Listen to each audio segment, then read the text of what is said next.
সাবেক মন্ত্রী ও কার্যক্রম নিষিদ্ধ আওয়ামী লীগ নেত্রী ডাক্তার দীপু মনির স্বামী এবং সুপ্রিম কোর্টের জ্যেষ্ঠ আইনজীবী ব্যারিস্টার তৌফিক নেওয়াজকে বনানী কবরস্থানে দাফন করা হয়েছে। পাশেই তার মা খায়রুন নেছার কবর। এ সময় প্যারোলে মুক্তি পাওয়া দীপু মনি কবরস্থানে উপস্থিত ছিলেন। তাদের মেয়ে দীপান্বিতা নেওয়াজ কবরে মাটি ছড়িয়ে দেন। দাফনের পর মোনাজাতে অংশ নেন দীপু মনিসহ উপস্থিত সবাই। বনানী গোরস্তান মসজিদের ইমাম মাওলানা ওমর ফারুক মোনাজাত পরিচালনা করেন। স্বামীকে দাফনের পর বনানী কবরস্থানে নিজের বাবা এম.এ. ওয়াদুদের কবর জিয়ারত করেন দীপু মনি। ওয়াদুদ ছিলেন আওয়ামী লীগের প্রতিষ্ঠাতাদের একজন।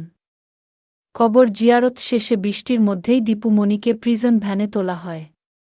সন্ধ্যা ৬টায় তার প্যারোলের মেয়াদ শেষ হবে। তার মধ্যেই তাকে মুন্সিগঞ্জ জেলা কারাগারে ফিরিয়ে নেওয়া হবে। আওয়ামী লীগ নেতা ও সাবেক মন্ত্রী দীপু মনি ২৪-এর আন্দোলনের পরে বিভিন্ন মামলায় গ্রেপ্তার হয়ে বর্তমানে মুন্সিগঞ্জ কারাগারে আটক আছেন। স্বামীর শেষকৃত্যে অংশ নেওয়ার সুযোগ দিতে তাকে ১২ ঘণ্টার জন্য প্যারোলে মুক্তি দেওয়া হয়। স্বামীর জানাজা ও দাফনে অংশ নিতে বৃহস্পতিবার সকালে প্যারোলে মুক্তি পান দীপু মনি। সকাল ৬টা ১৫ তাকে মুন্সিগঞ্জ কারাগার থেকে প্রিজন ভ্যানে করে কঠোর পুলিশি পাহারায় ঢাকায় নিয়ে আসা হয়।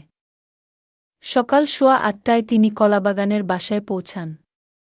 পুলিশকে ওই বাড়ি ঘিরে সতর্ক অবস্থানে থাকতে দেখা যায়। ওই বাড়িতে যারা যাচ্ছিলেন তাদের জিজ্ঞাসাবাদ করছিল পুলিশ। বেলা সোয়া ১২টার পর তৌফিক নেওয়াজের মরদেহ নিয়ে ফ্রিজার ভ্যান রওয়ানা হয় গুলশানের আজাদ মসজিদের দিকে।